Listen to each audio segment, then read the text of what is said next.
बिस्मिल्लाहिर्रहमानिर्रहीम अस्सलामुअलैकुम वरहमतुल्लाहि वबरकातुहू। एक बार फिर आपको खुशामदीद कहते हैं। थंबनेल देखकर आपको आइडिया हो गया होगा कि आज की हमारी वीडियो का टॉपिक क्या है। आज हम किस बारे में बात करने वाले हैं। तो आज हम समझने जा रहे हैं कि आपने अपनी एजुकेशन आइटम्स को किस तरीके से केयर अप करना है। आपने अपने एजुकेशन आइटम्स की केयर किस तरीके से करनी है। आप सबसे पहले ये समझ लें कि एजुकेशन आइटम्स में कौन कौन सी चीज़ें शामिल हैं। एजुकेशन आइटम्स में आपका सबसे पहले नंबर पर जो आता है वो है आपका एजुकेशन बैग, यानी कि स्कूल बैग।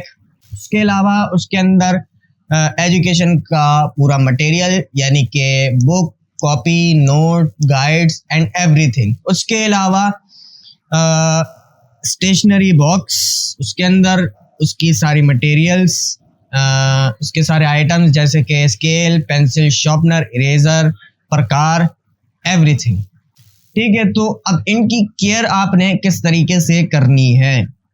सबसे पहले अगर आप एजुकेशन हासिल कर रहे हैं, आप स्कूल जा रहे हैं, स्कूल लाइफ गुजार रहे हैं, तो आपने अपनी चीज़ों को किसी के इस्तेमाल में नहीं देना। ये बात आप जहन नशीन कर लें, क्योंकि इससे एक तो आपका सबसे बड़ा लॉस ये होगा कि जब आपका टाइम आएगा तो आपको टाइम पर चीज़ें मयसर नहीं होंगी।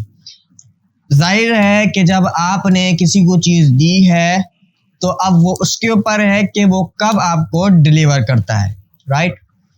तो सबसे पहले तो आपको अपने माइंड में इस चीज़ को बिठाना है कि आपने अपनी चीज़ें किसी को नहीं देनी, और अगर देनी है तो उससे भैया आपने कहना है कि मैं जो है इस खुद चीज़ का ज़रूरतमंद हूँ, मेरे लिए ये चीज़ बहुत ज़रूरी है, तो आपने प्लीज़ मुझे ये चीज़ टाइम पर वापस करनी है। अक्सर बच्चे जो होते हैं वो यही मिस्टेक करते हैं, जिनकी वजह से उनका बहुत लॉस होता है, चाहे वो एग्जाम्स हो और चाहे वो क्लास रूटीन ही क्यों ना हो। तो सबसे आपने ये चीज़ नोटिस करनी है कि आपने अपनी चीज़ को किसी के इस्तेमाल में नहीं देना। दूसरा कि आपकी जो नोटबुक्स है आपने उसको भी किसी के इस्तेमाल में नहीं देना।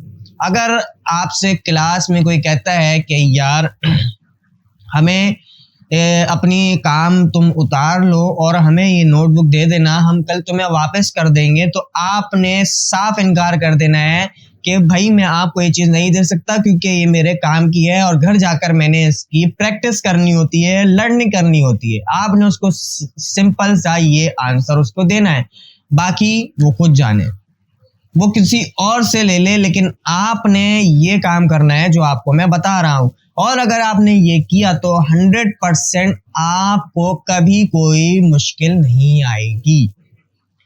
अभी तक कोई कंफ्यूजन हो तो आप रिवाइंड करें, दोबारा देखें।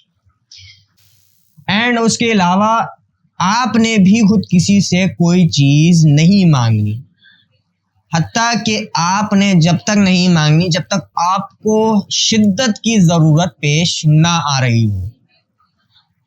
अव्वल तो आपने अपनी चीज़ों को टाइम टू टाइम मैनेज करना है, पूरा रखना है। आपके पास स्केल होना चाहिए अपना, आपके पास पेंसिल होनी चाहिए, आपके पास पेन होने चाहिए, चाहे आप इंक पेन ही यूज़ क्यों ना कर रहे हो। आपके पास अपनी नोटबुक्स वगैरह होनी चाहिए, स्कूल बुक होनी चाहिए, स्कूल बैग होना चाहिए। स्कूल बैग तो कंपलसरी ही है, यानी कि इन तमाम चीज़ों में स्कूल बैग का होना लाजमी है।